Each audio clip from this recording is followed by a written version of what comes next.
জ্ঞাত আয় বহির্ভূত সম্পদ অর্জনের অভিযোগে সাবেক অর্থমন্ত্রী আ.হ.ম মোস্তফা কামাল, তার স্ত্রী কাশ্মীরি কামাল, দুই মেয়ে নাফিসা কামাল ও কাশফি কামালের বিরুদ্ধে মামলার সিদ্ধান্ত নিয়েছে দুদক।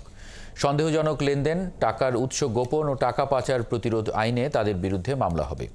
অবস্থান নিশ্চিত হলে গ্রেপ্তার করা হবে আ.হ.ম মোস্তফা কামাল সহ তার পরিবারের সদস্যদের। আরও জানাচ্ছেন সুমন মাহমুদ। ৫ আগস্ট আওয়ামী লীগ সরকারের পতনের আগেই সপরিবারে দেশ ছেড়ে পালিয়ে যান সাবেক অর্থমন্ত্রী আ.হ.ম মোস্তফা কামাল। তাকে দেশের ব্যাংক ও আর্থিক খাতের ধ্বংসের হোতাদের অন্যতম একজন বলে মনে করছে দুদক। সাবেক এই অর্থমন্ত্রীর ঘুষ, দুর্নীতি, দখলসহ নানা অবৈধ কর্মকাণ্ডের প্রাথমিক তদন্ত শেষে দুদক বলছে, মন্ত্রী থাকাকালে তিনি ক্ষমতার অপব্যবহার করে ঘুষ ও দুর্নীতির মাধ্যমে বিপুল সম্পদের মালিক হন এবং এসব সম্পদের তথ্য গোপন করেন। সেই সাথে অবৈধ অর্থ বিদেশে পাচার করেন।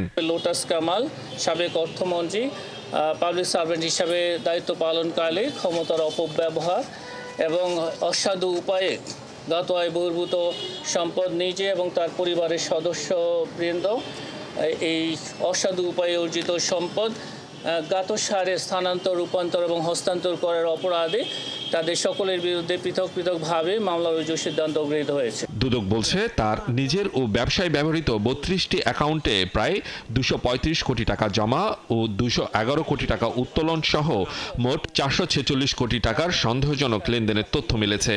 সে কারণেই মামলার সিদ্ধান্ত। অসাধু উপায়ে অর্জিত জ্ঞাত আয়ের উৎসের সাথে সঙ্গতিবিহীন ২৭ কোটি ৫২ লক্ষ টাকার বেশি মূল্যের সম্পদের মালিকানা অর্জন এবং তার নিজ ব্যবসায়িক ৩২টি অ্যাকাউন্টের মাধ্যমে ৪৪৬ কোটি টাকারও বেশি সন্দেহজনক লেনদেন করায় তার বিরুদ্ধে দুর্নীতি দমন কমিশন আইন ২০০৪, মানি লন্ডারিং প্রতিরোধ আইন ২০১২ এবং দুর্নীতি প্রতিরোধ আইন ১৯৪৭-এর সংশ্লিষ্ট ধারায় একটি মামলা রুজুর সিদ্ধান্ত গৃহীত হয়েছে। মোস্তফা কামালের স্ত্রী ও দুই মেয়ের বিরুদ্ধে অবৈধ অর্থ সম্পদ অর্জন, এর উৎস গোপন এবং মানি লন্ডারিং প্রতিরোধ আইনে মামলা করবে দুদক।